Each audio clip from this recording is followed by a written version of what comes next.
안녕하세요. 한주입니다. 요즘 제가 아주 푹 빠져 있는 독서템이 하나 있는데요. 바로 포스트잇입니다. 그러니까 책을 읽을 때 포스트잇을 사용하는 것에 요즘 좀 빠져 있는데요.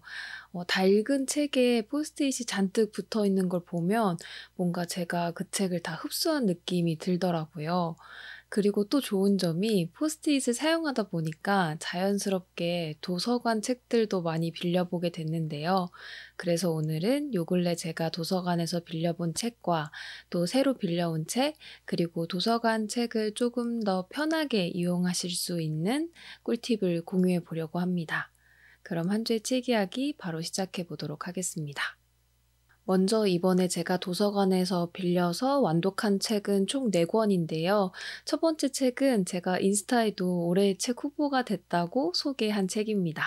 바로 김관욱 작가님의 몸입니다. 이 책은 제가 알라딘에서 현암사 출판사 책들을 구경하다가 알게 된 책인데요. 저자분을 의료인류학자라고 소개하고 있는데 제가 또 약간 이렇게 대칭점에 있는 관념들을 섞어서 풀어내는 책들을 좋아하거든요. 그래서 꽤 재밌겠는데 하고 읽어보게 됐는데 정말 좋은 내용들도 많았고 어렵지 않게 친절하게 쓰인 책이라서 꼭 여러분들에게 소개를 해드리고 싶었습니다. 이 책을 한마디로 표현하면 사회적인 몸에 대한 이야기를 하는 책이에요. 그러니까 우리 몸속에 일어나는 현상들, 세포들의 반응에 의해서 생겨나는 몸의 감각과 통증들이 사실 사회적인 계급, 지역, 시대에 따라서 다르게 나타날 수 있다고 이야기하는 책이고요. 이 밖에도 지금의 사회가 우리 몸에 어떤 폭력들을 가하고 있는지, 또 반대로 우리의 몸이 사회에 어떤 영향을 미치고 있는지를 이야기하면서 결론적으로는 우리가 우리만의 삶을 살아가기 위해서는 어떤 태도가 필요한지를 몸의 시각으로 이야기해주는 책이라고 소개할 수 있을 것 같습니다. 읽다 보면 되게 신선한 사례들도 많이 나오고 우리가 당연시 여겼던 것들을 다시 한번 생각해 보면서 뭔가 내 몸도 내 몸이지만 타인의 몸까지도 소중해지는 그런 경험을 할 수 있었어요. 아무래도 온라인이 중요한 시대를 살다 보면 직접적인 몸의 접촉이 많이 없어지잖아요. 그래서 이 책을 보면서 그런 것들이 점점 냉담해지고 있는 사회 분위기에 굉장히 중요한 원인이라고도 생각이 들었고요. 또 반대로 이번에 탄핵 시위 때문에 많은 분들이 큰 연대감을 느꼈다고 하는데 저는 이것도 온라인에서만 일어난 이벤트였으면 이렇게 큰 연대감을 불러일으키진 못했을 거라고 생각해요. 한 공간에 물리적으로 서로가 만나서 얼굴을 보고 체온을 느끼면서 목소리를 냈기 때문에 더 큰 힘을 가지지 않았을까 하는 생각도 들었습니다. 이 책에서 흥미로웠던 내용을 조금 소개를 해드리면 일부 몸을 모르는 사회에서 나오는 내용인데요. 의학이라는 분야를 생각했을 때 제일 먼저 떠오르는 게 객관적이고 논리적인 학문이라는 거잖아요. 그런데 객관적인 데이터를 판단하는 것은 또 사람이기 때문에 의사가 환자에게 내리는 처방은 사회적일 수밖에 없다는 거예요. 그래서 그 예시로 피로라는 증상을 나라별로 어떻게 해석을 하는지를 보여주는데요. 나는 생각한다. 고로 나는 존재한다. 라는 말을 남겼던 데카르트 철학의 영향을 받은 프랑스는 논리적인 생각과 아이디어가 실제 결과의 성패보다 더 중요하게 여겨지는 편이라고 해요. 그래서 이런 관점이 의학에도 연결이 돼서 외부적 요인보다는 내부적 요인들, 예를 들면 개인의 기질, 체질, 그중에서도 간의 역할을 민감하게 생각해서 피로를 경련 체질이나 간 이상으로 해석한다고 하고요. 또 반면에 독일은 낭만주의 전통에 의해서 조화를 굉장히 강조하는 편이라고 해요. 그래서 혈액순환과 심장에 대해 관심이 집중되어 있고 이런 이유로 인해서 피로도 심장 이상이나 저혈압, 혈관 자율신경계 이상 이렇게 해석을 한다고 합니다. 이 파트를 읽으면서 제가 예전에 추천해 드리기도 했었던 그 리아의 나라라는 책도 떠올랐어요.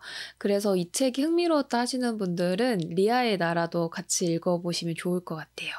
그리고 2부 몸을 증강시킨 사회에서는 사회가 우리 몸에 가하는 악영향에 대해서 이야기하는데요. 요즘 굉장히 핫한 주제죠. 저당.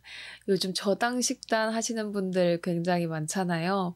여기서도 설탕의 나쁜 점을 이야기하면서 가난으로 인해서 어쩔 수 없이 설탕을 먹을 수밖에 없는 사회에 대해서도 이야기를 합니다.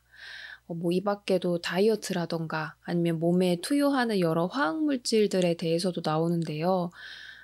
작가님은 이런 약품들의 사용이 점점 늘어날 것은 불보듯 뻔한데, 이것들이 몸에 쌓이고 쌓였을 때 어떤 일이 벌어질지는 아직 모른다고 하시면서 걱정을 많이 하시더라고요.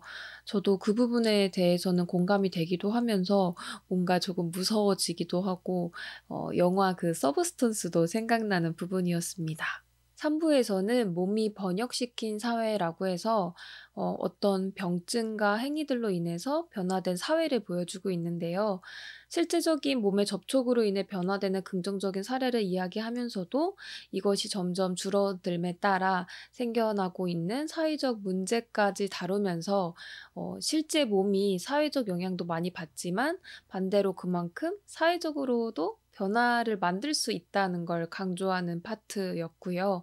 마지막으로 4부에서는 작가님이 생각하시는 사회적 몸에 대해 정리를 해 주시면서 우리가 우리의 드라마를 갖기 위해서는 어떤 자세가 필요한지를 이야기해 주고 계십니다.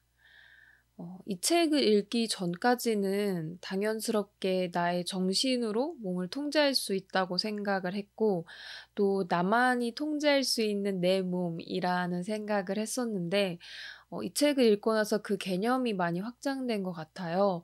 그리고 또 제가 너무나도 좋아하는 장르인 티가 말해주는 인류애를 또 한 번 느낄 수 있는 책이라서 여러분들도 꼭 한번 읽어보셨으면 좋겠습니다. 두 번째 책은 돌고래 출판사에서 나온 동물의 자리입니다. 돌고래 출판사는 제가 원래 좋아하는 출판사여서 사실 이 책이 출간되기 전부터 알고 있었는데요. 도서관 신간매대를 막 구경을 하는데 여기 딱 보이는 거예요. 그래서 바로 빌려보게 됐습니다. 제가 이 책이 궁금해진 이유는 한국의 생추어리라는 단어 때문이었는데요. 생추어리라고 하면 동물들이 굉장히 자유롭게 뛰노는 모습을 떠올리게 되는데 우리나라에도 그런 곳이 있다고 하는 생각이 드는 거예요. 그래서 그런 궁금증 때문에 이 책을 읽게 됐고 결론부터 말씀드리면 우리가 상상하는 그런 대자연의 생추어리는 아직 한국에는 존재하지 않아요. 그래도 한국의 환경에 맞게 한국의 생추어리를 만들어 나가고 있고 이 책 같은 경우에는 우리나라에서는 조금은 생소할 수도 있는 동물권에 대한 이야기를 사실적이고 생생하게 이야기하고 있어서 읽어가면서 되게 많은 생각이 들었던 책이었습니다.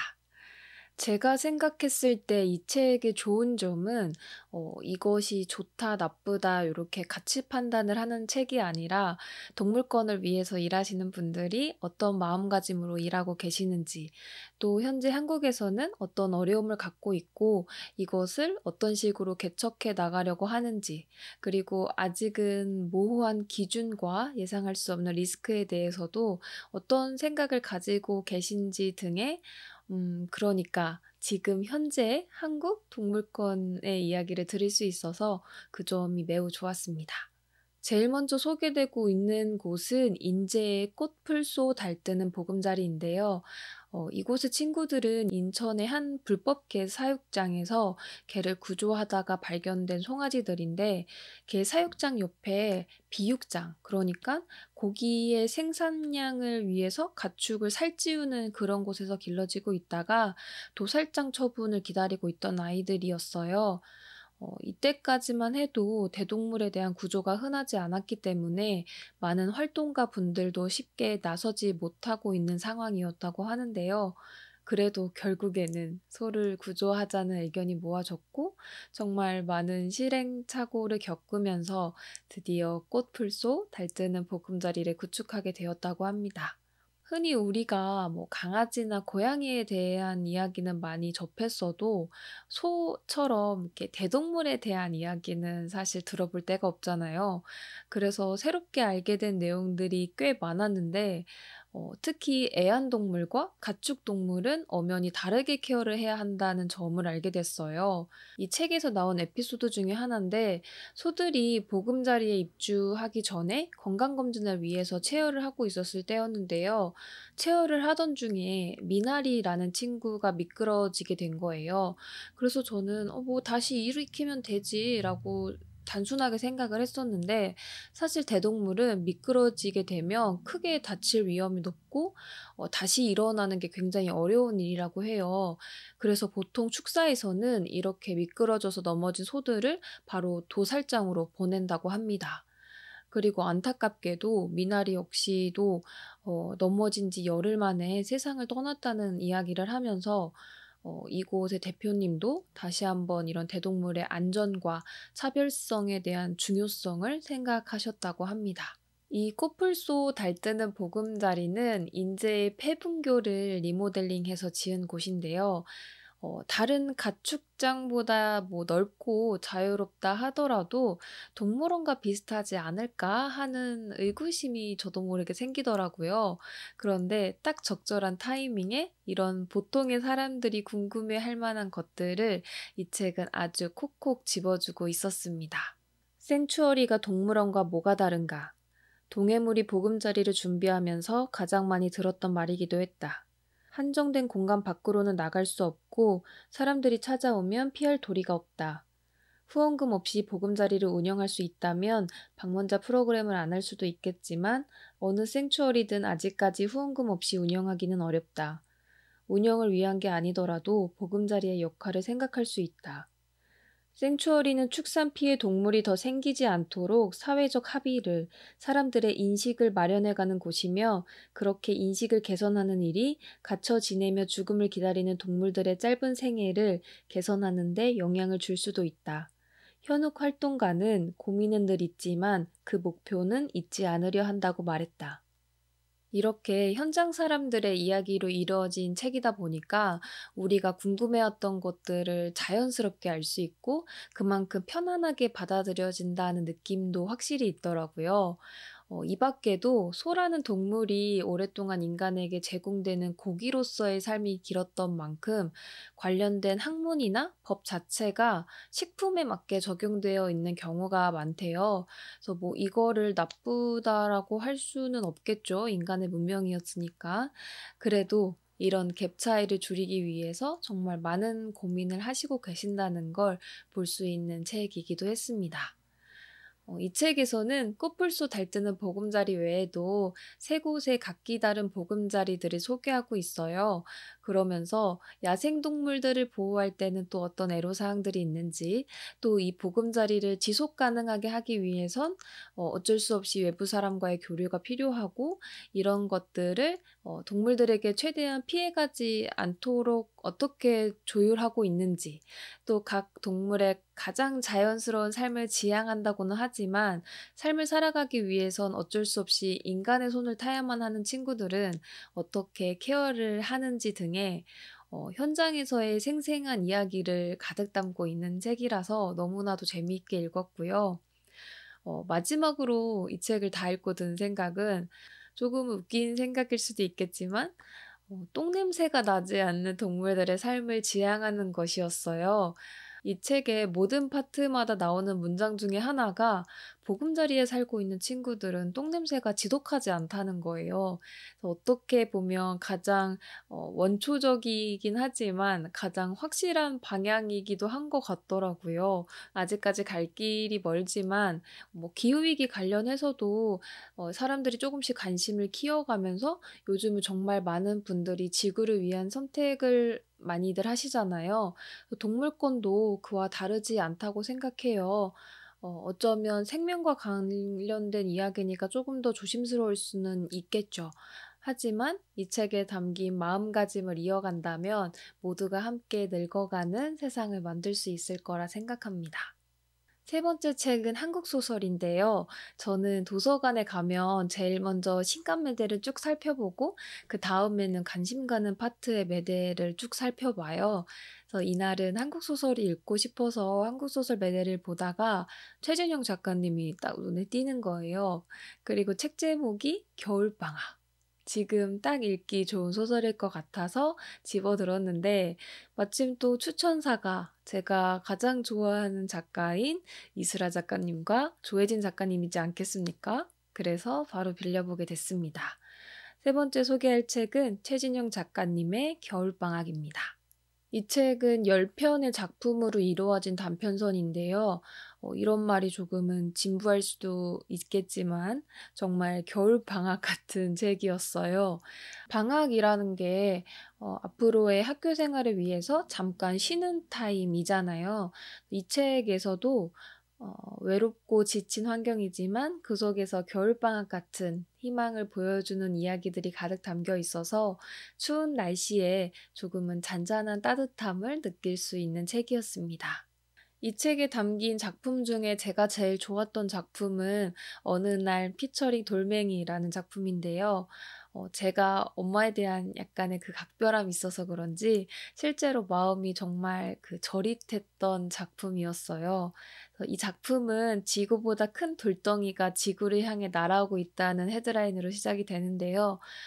이렇게 곧 죽을지도 모르는 상황에서 비정규직 프리랜서 작가로 살아가고 있는 주인공은 아버지 환갑잔치에 쓴 저녁 식사값을 할부로 전환하기 위해서 카드사에 열심히 전화를 하고 있습니다.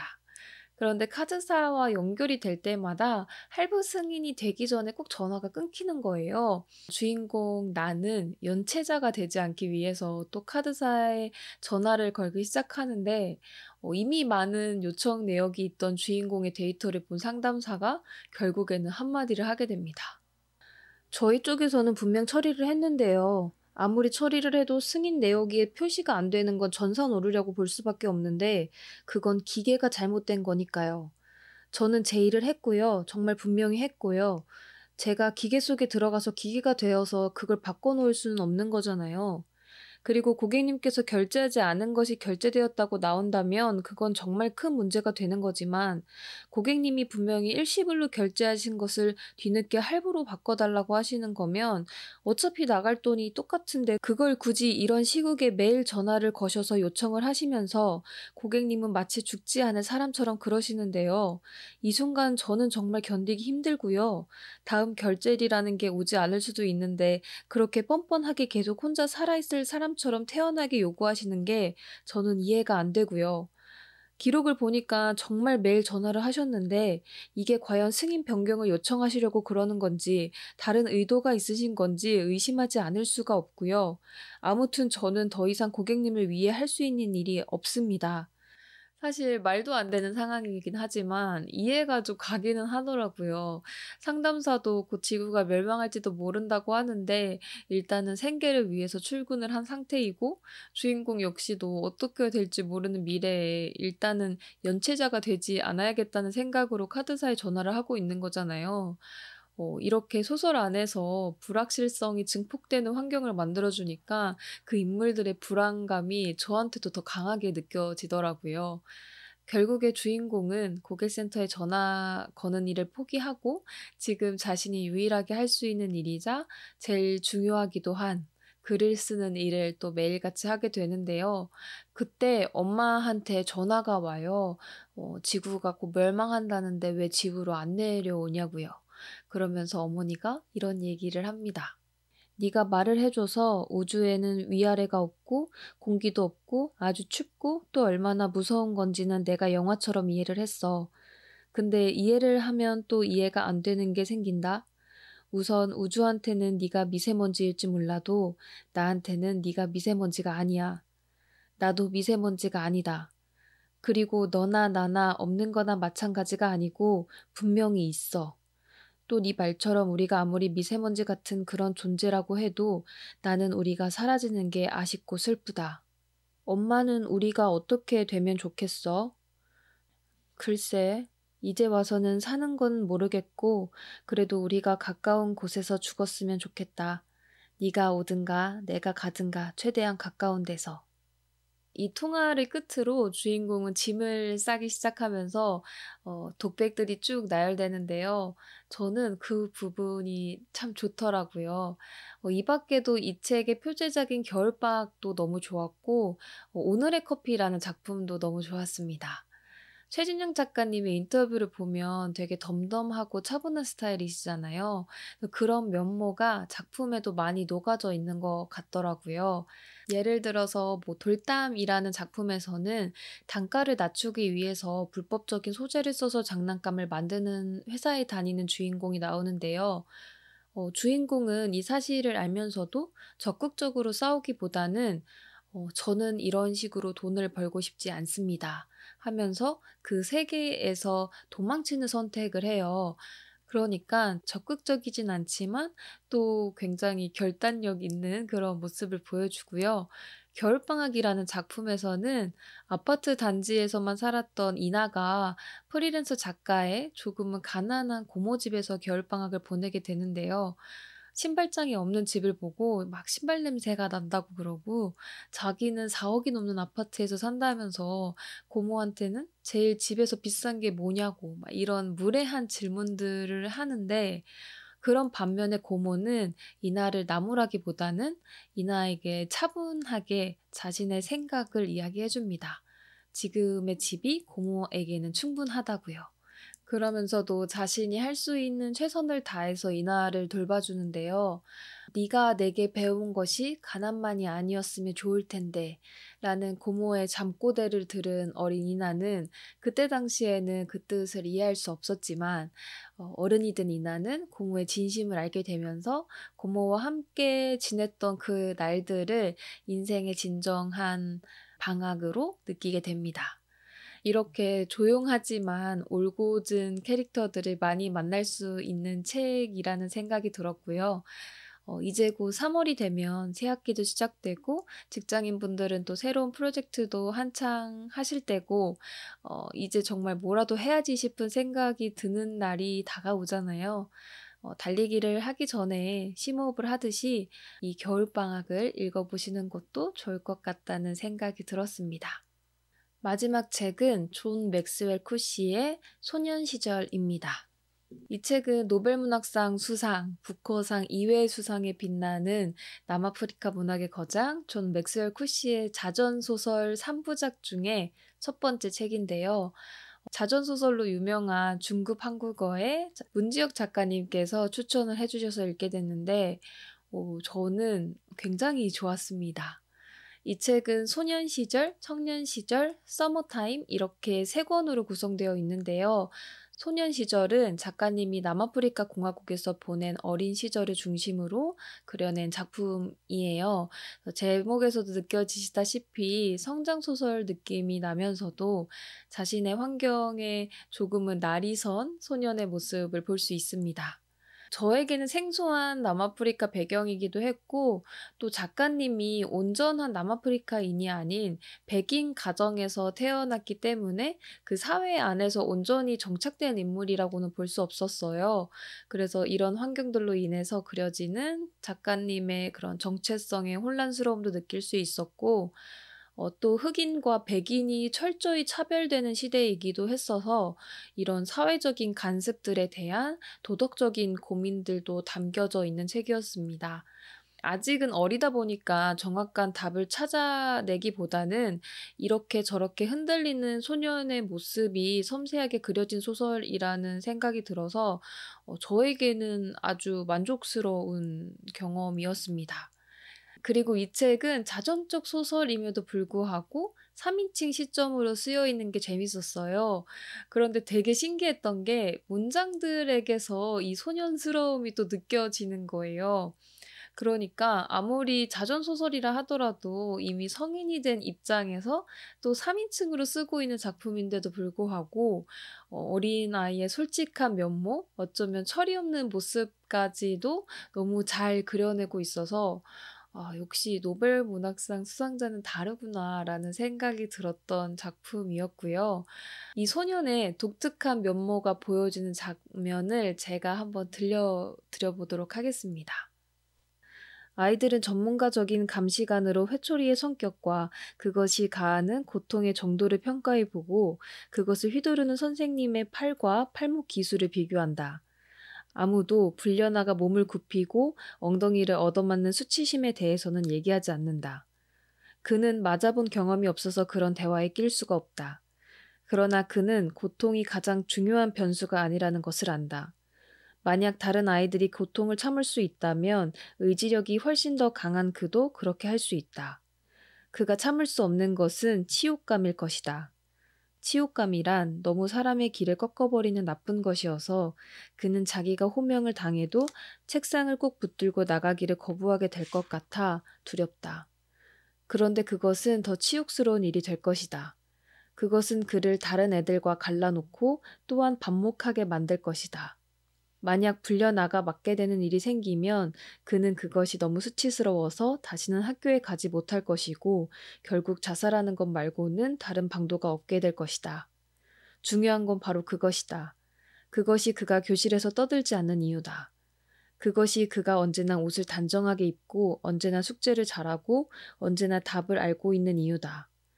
그러니까 공부도 잘하고 선생님한테도 잘하지만 친구들 사이에서는 겉도는, 그러니까 문제가 없어 보이지만 그렇다고 문제가 없지도 않은 어딘가 계속 불편한 상황들이 이어지는데요.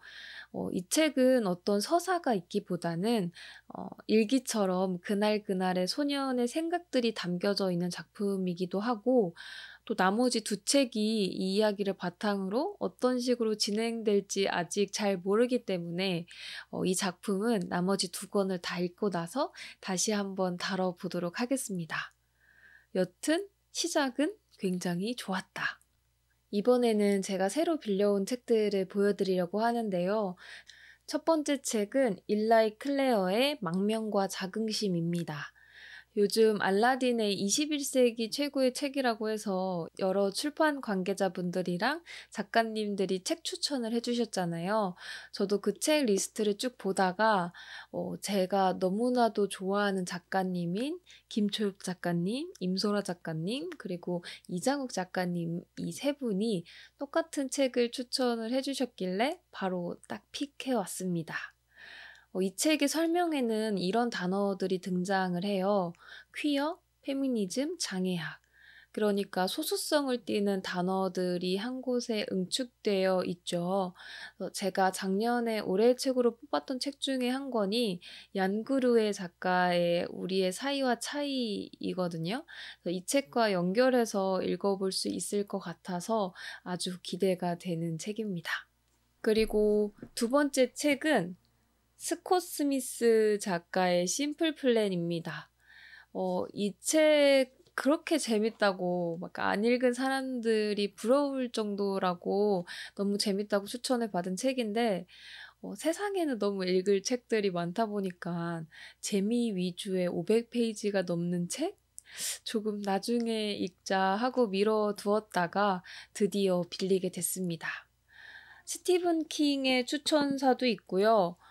책 뒷면에는 이렇게 쓰여져 있네요. 단순하고 완벽한 계획, 그러나 미세한 균열만으로 신뢰는 쉽게 무너진다. 이 책은 이번 주말을 책임지는 책으로 해야 될 것 같습니다. 그리고 세 번째 책은 강보원 작가님의 에세이의 준비입니다. 이 책은 2024년 올해 책을 뽑을 때 자주 등장하길래 눈여겨보고 있던 책이었는데요. 저도 장바구니에 넣어놨던 책이었는데 예약이 풀렸길래 상호 대차로 해서 빌려온 책입니다.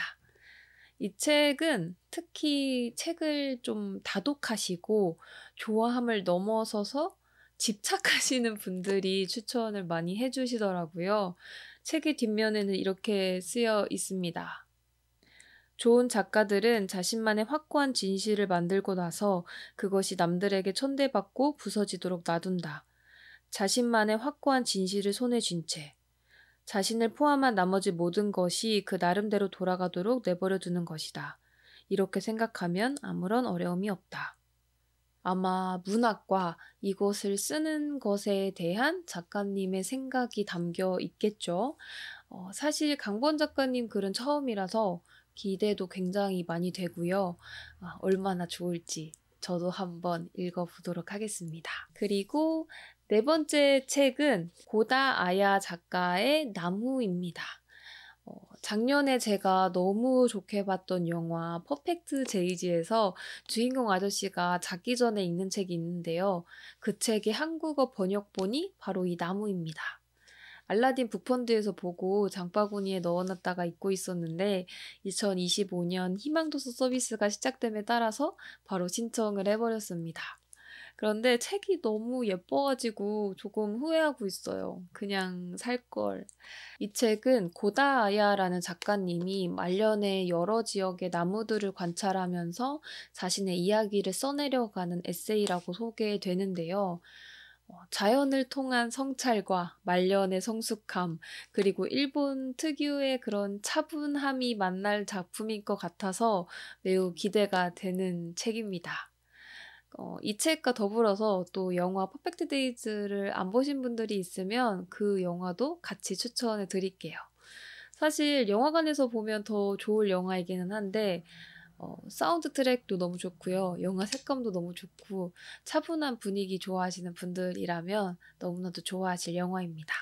그리고 대망의 마지막 책은 천쉐 작가님의 마천대로입니다.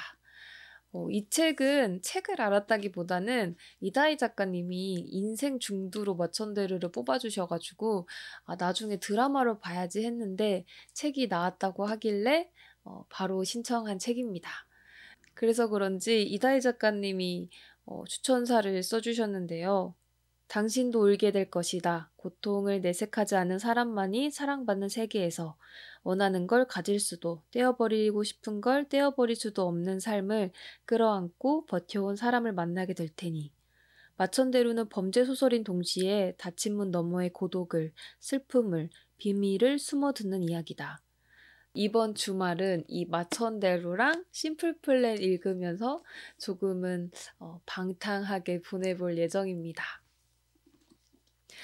이렇게 해서 도서관에서 읽은 책, 빌린 책을 소개해 드렸는데요. 예전에는 책만 보면 좀 눈이 돌아가지고 기간 안에 읽기 힘들 정도로 무리해서 빌려올 때도 있었는데 차라리 욕심내지 말고 자주 가자라는 마인드로 가다 보니까 조금 더 가볍게 도서관을 즐길 수 있게 되더라고요. 그래서 요즘은 그냥 텀블러 하나 들고 카페보다도 도서관을 더 애용하고 있는 것 같습니다. 사실 요즘 지어지는 도서관은 너무 잘 돼 있어서 카페 못지않게 세련된 공간들이 굉장히 많거든요. 그런 의미에서 제가 도서관 책을 이용할 때 참고하시면 좋을 만한 꿀팁 몇 가지를 공유해 볼까 합니다. 먼저 첫 번째 방법은 도서관의 다양한 서비스를 활용하자입니다. 제가 이 영상을 꼭 연초에 만들고 싶었던 이유 중에 하나가 희망도서 서비스를 알려드리고 싶어서였어요. 많은 지자체에서 2월부터 슬슬 새로운 지원 사업이 시작이 되잖아요. 도서관의 희망 서비스도 드디어 시작이 됐습니다. 제가 살고 있는 지역을 기준으로 말씀드리면 희망도서 서비스는 도서관에 없는 새 책을 신청해서 받아볼 수 있는 서비스예요. 이 서비스를 신청한 당사자는 책이 준비됨과 동시에 첫 번째 순서로 대여할 수 있는 권한을 가지게 됩니다. 저희 지역에서는 도서관에서 받는 방법과 연계된 서점에서 받는 방법 두 가지가 있는데 저의 경험 데이터로 봤을 때는 서점에 신청하는 게 더 빠르게 받아볼 수 있더라고요. 서점으로 신청을 하면 거의 3일 이내에 준비되는 것 같습니다. 그런데 또 서점에서 빌렸을 때에는 대여 기간이 연장되지 않기 때문에 그 점은 참고하시면서 선택하시면 좋을 것 같아요. 그리고 또 다른 서비스로 상호대차 서비스라고 해서 같은 관할 내에 있는 도서관이면 내가 픽업하기 좋은 도서관으로 책을 배달해주는 서비스도 있고요. 또 도서관뿐만 아니라 가까운 역으로도 신청할 수 있어서 궁금하신 분들은 거주하시는 지역 도서관 홈페이지에 들어가서 확인해 보시면 좋을 것 같습니다. 마지막으로 도서관도 온라인 도서관이 있습니다. 거리상 도서관이 다니시기 힘드신 분들은 온라인 도서관을 이용해 보시는 것도 좋을 것 같아요. 제가 살고 있는 지역에서는 해당 지역 온라인 도서관도 있고 또 경기도에서 운영하고 있는 경기도 사이버 도서관도 있더라고요. 경기도 사이버 도서관은 회원가입만 하면 누구든지 이용이 가능한 것 같아서 관심 있으신 분들은 홈페이지 들어가 보시면 좋을 것 같습니다. 두 번째 꿀팁은 바로 북커버, 북파우치를 사용하자입니다. 일단 저는 많은 사람들이 같이 사용하는 책이기 때문에 그 북커버를 통해서 책을 보호하는 용도로도 쓰지만 이 도서관 책들은 관리 차원에서 겉표지가 없는 경우가 많아요. 겉표지가 따로 있는 경우에는 금방 찢어지기도 하고 장서라벨이 분실되는 경우가 많다 보니까 예쁜 표지들을 볼 수 없는 아쉬움이 조금 있긴 한데요. 그래서 저는 이 예쁜 북커버로 책을 감싸서 그 아쉬움을 조금 달래고 있습니다. 그리고 저는 그렇게까지 예민하지는 않는데 이 장서 라벨에 붙어있는 도서관 명이 보여지는 게 싫은 분들도 있더라고요. 그래서 그런 분들도 북커버를 사용하시는 게 좋은 선택이 될 수 있을 거라는 생각이 들어서 한번 소개를 해 봤습니다. 요즘에 책에 대한 관심이 높아지면서 아주 예쁜 독서템들이 많아지고 있잖아요. 힙한 브랜드들도 북커버 하나 정도는 다 만들고 있는 것 같더라고요. 아, 정말 아주 좋은 현상이라고 생각이 됩니다. 그래서 제가 요즘 또 들여온 북커버를 잠깐 소개를 해 드리도록 하려고 하는데요. 첫 번째로 보여드릴 북커버는 클래식함이 아주 매력적인 아이입니다. 바로 커먼 누보의 북커버입니다. 이 제품은 감사하게도 커먼 누보에서 보내주신 제품인데요. 연락을 주시기 전부터 이미 제 장바구니에 저장이 되어 있던 아이라서 여러분들에게도 흔쾌히 소개를 해드릴 수 있을 것 같아서 가지고 왔습니다. 일단 제가 제일 마음에 들었던 점은 외관상으로 보면 가죽이 좀 빳빳해 보여서 고급스럽기는 한데 뭔가 책을 감싸기에는 불편할 느낌이 좀 들잖아요. 그런데 생각보다 엄청 가볍고요. 가죽도 부들부들한 편이라서 딱 책 고정에 알맞게 된다는 점이 편했습니다. 또 내부는 스웨이드 재질로 되어 있어서 책이 미끄러지지도 않고 또 이 가죽이 천연 가죽의 느낌을 살린 비건 레더라고 해요. 그래서 오염에 강합니다. 천연 가죽의 경우에 손에 땀이 많으신 분들은 금방 그 물자국 생기고 하는 경우가 많은데 이 제품은 그런 면에서 너무 좋았던 것 같아요. 두 번째로 좋았던 점은 튼튼한 내구성이었는데요. 한눈에 봐도 박음질이 아주 튼튼하고 깔끔하게 되어 있고요. 수납할 수 있는 포켓도 많은 편이라서 책 읽으면서 쓰는 인덱스라던가 포스트잇 같은 것도 넣어두기 편하더라고요. 그리고 북밴드도 넓은 편이라서 잠깐 쉬는 타임 때 책을 안정적으로 고정해 주는 것도 좋았습니다. 그리고 마지막으로는 브랜드의 다른 제품들도 같은 이미지를 지향하고 있어서 그런지 서로가 다들 너무 잘 어울리더라고요. 특히 북커버랑 같이 사용하시기에 좋은 이 가죽 북마크도 함께 판매하고 있는데 제가 이렇게 베이지 앤 블루 조합을 너무 좋아하거든요. 그래서 저는 이렇게 조합을 해서 사용을 하고 있습니다. 북마크 같은 경우에는 자석으로 고정하는 형태라서 책에 손상도 안 가고 안쪽은 또 펜을 고정할 수 있게 나온 형태라서 요렇게 펜을 고정하는 용도로도 사용을 하시더라고요. 마지막으로 뭐 단점이라고 할 수는 없을 것 같기는 한데 아무래도 규격화된 제품이기 때문에 엄청 다양한 책을 커버하는 데는 한계가 있어요. 민음사 세계문학 시리즈 기준으로 보여드리면 이 책이 세로가 긴 편이기 때문에 요건 또 라지 사이즈만 사용이 가능하실 것 같습니다. 그런데 또 세트로 구매를 하면 할인이 또 붙더라고요. 그래서 다양한 책을 보시는 분들은 이런 혜택도 참고하시면 좋을 것 같습니다. 그리고 두 번째 북커버는 약간 힙한 감성의 북커버인데요. 저는 블랙 색상으로 구매해서 조금 더 쿨한 느낌을 줘봤습니다. 바로 패티의 시그니처 북커버입니다. 이 북커버의 장점은 진짜 가벼워요. 얇은 원단으로 만들어져 있어서 커먼 누보 북커버와는 다른 흐늘흐늘한 느낌이 매력적인 북커버인데요. 그래서 어떤 책을 넣던 간에 그 책의 사이즈에 맞게 조금 접어가면서 쓸 수 있는 점이 좋았고요. 단점 같은 경우는 가격에 비해서 이 안쪽 슬립면이 조금 아쉽더라고요. 책을 고정시켜 주는 부분이라서 저렴한 원단을 쓰신 걸 수도 있겠지만 뭔가 이 겉모습과 연결되는 예쁜 모습이 아니어 가지고 빨리 책을 넣어서 가리고 싶다는 생각이 들더라고요. 이 북커버 역시도 미니 사이즈랑 스탠다드 사이즈 두 가지가 있는데 저는 스탠다드 사이즈를 구매를 했고요. 미num사 책으로 비교를 해 드리면 이 정도 크기인 걸 보실 수 있습니다. 그리고 세 번째 꿀팁은 도서관 책을 편하게 내 책처럼 읽는 방법인데요. 굵은 인덱스와 포스트잇 그리고 샤프를 사용하는 방법입니다. 먼저 굵은 필름 인덱스는 생각보다 재활용이 가능한데요. 그래서 아끼지 않고 마음껏 책에 표시를 하고 책에 대한 기록을 할 때 다시 떼어내서 저 같은 경우에는 인덱스 보관 틴케이스 뚜껑에 붙여서 다시 사용을 하고 있습니다. 그리고 책에 기록이 필요한 경우에는 포스트잇을 붙여서 기록을 하는데요. 포스트잇을 떼면서 한 번 더 그 내용을 다시 한번 읽기 때문에 책의 전체적인 내용을 정리하는 데도 도움이 되는 것 같더라고요. 그리고 마지막으로 저는 책을 읽을 때 집중이 안 되면 연필로 이렇게 문장을 좀 따라가면서 읽는 편이거든요. 눈으로만 보면 뭔가 글자가 눈에 안 들어올 때가 있잖아요. 그럴 때마다 도서관 책이면 요거 밑줄을 그을 수가 없으니까 너무 답답했는데 그냥 단순하게 샤프에 샤프심을 집어 넣은 상태에서 사용하니까 또 그게 불편함이 없더라고요.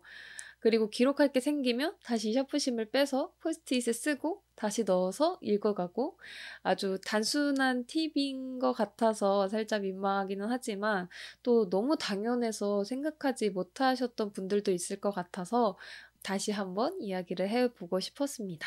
그리고 마지막 꿀팁은 굳이 도서관 책상에 앉아서 읽을 필요가 없다는 거예요. 저는 도서관 구석탱이 그 사이드 의자에 앉아서 책 읽는 걸 좋아해요. 그쪽에 있으면 사람들도 잘 안 다니고 고개를 들면 책들이 이렇게 쭉 나열되어 있는 모습이 보이거든요. 또 바로 옆에는 창문도 있어서 햇살을 받으면서 책을 읽을 수 있기 때문에 제가 너무나도 좋아하는 공간인데요.